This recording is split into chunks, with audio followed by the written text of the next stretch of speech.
What's up mga sadik, Tom TV is in the house again, at kung naghahanap naman kayo ng beach na malapit lang sa Metro Manila, puntahan nyo tong Paninap Camp 1 Beach Resort. Dito lang yan sa Real, Quezon.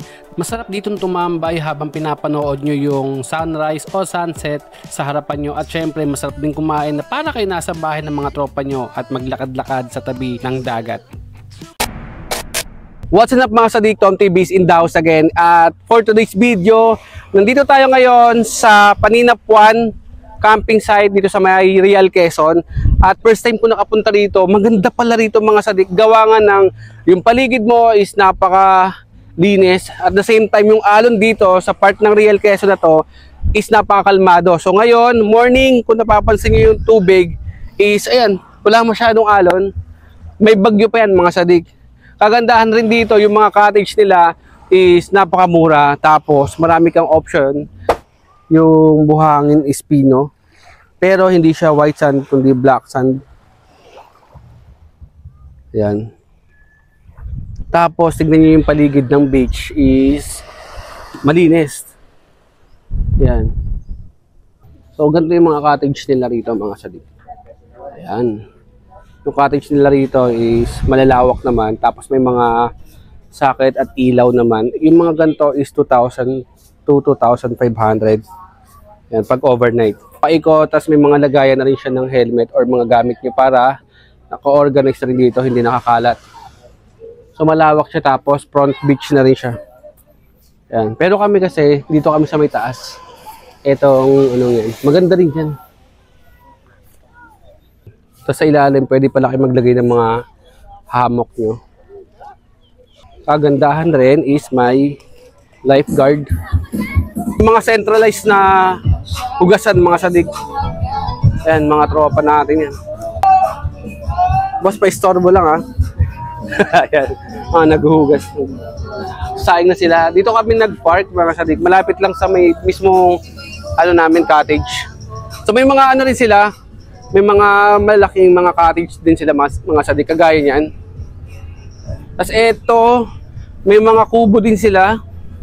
Dapat dito kami kagabi mga sadik, so gusto namin is medyo malapit sa beach. Ito yung 2,000 to 2,500 pag overnight. So may kwarto kayo, at the same time covered naman kayo. Tapos ayan, may mga ano na rin dyan, ilaw tsaka electric fan. So ito yung ganito kalaki naman is 3,500 rin. Makikita niyo yan. Parang ganito rin, pare-parehas yan, up and down. May sarili kayong restroom. So abante dito tayo mga sadik. Medyo malawak yung kanilang area. Yung ganito pala kalaki mga sadik, yung tinatawag nilang tree house is 8,500 pag day tour. Napakalaki naman kasi nito, parang tatlong palapag siya. 12,000 naman pag gabi. Yan, so isa, dalawa, tapos meron pa dun sa parang pinakang view deck, tatlo. So dito marami. Ito naman, day tour 1,000 to 1,500. Ito yung tinatawag na bahay dumagat. Pero ito yung ano, TP house. Ang daming cottage dito mga sadik. Ang daming cottage. So labas tayo. Ay, dito pala, iba na pala may-ari nito. Malapit lang siya sa kalsada mga sadik. Wala na kayo masyadong liblib na pupuntahan. Tapos kagandahan nito, yung daan, ano lang, patag. So ito yung pinakandaan papunta doon sa Quezon, Real. Itong road na to. Yan. Kung pupunta kayo ng ano, ng Balagbag Falls, madadaanan nyo kagad tong Paninap 1. So ito na mga sadik, ito yung pinakang entrance ng Paninap 1 Beach Camp. Ayan.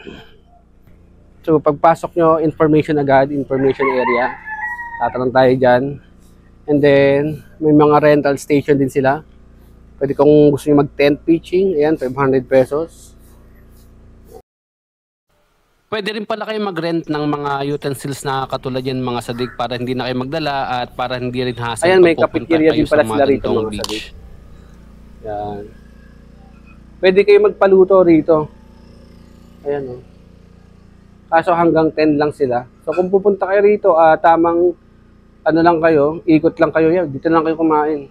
Meron din sila ang cafeteria dito. And then dito, hile-hiler na yung pinakang kubo house nila.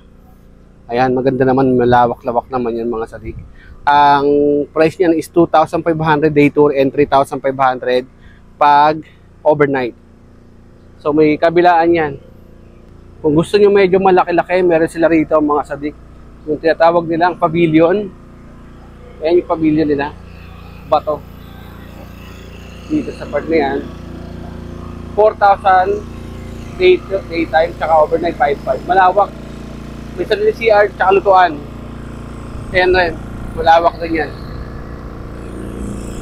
So sa mga magpapareserve, ito yung kanilang contact number. Ayan. Basahin nyo na lang mga sadik. Alright. Guys, malapit na mag alas 12. Bilisan nyo na dyan. Puputukan na. So ang handa namin mga sadik is bangus, inihaw na hotdogs. May kinilaw kami rito na ano. Yellow pin ay tuna. Tapos syempre Mexican. At nandito kami sa Panina Resort Beach 1. Nakakaangat kami kasi nasa taas kami mga sadik. Ganda rito. Malawak. Pwede kayong maglagay ng mga foam nyo kung gusto nyo rito matulog. Yan. Ganda oh. Ito yung pinakang kusina. Ayan.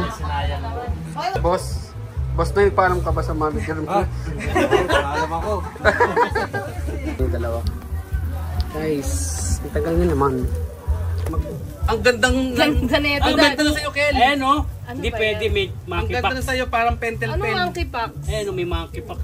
Pentel pen yan. Pentel pen yan, tangis Ganda ka. dad. Okay na yan. Oh. Pag lab sa mahina dapat pa rin. Tapos si Marlon, yung mga estudyante ni Marlon, baby po eh.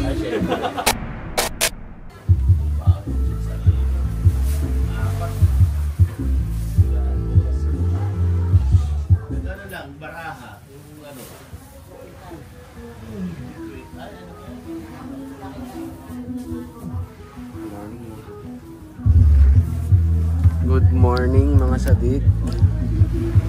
Wow. Ganda ng paligid oh. Di ba? May ganito pala rito mga sadik. Inabutan ko kayo nagiinom ngayon. Iinom pa rin kayo ng ano, kape naman.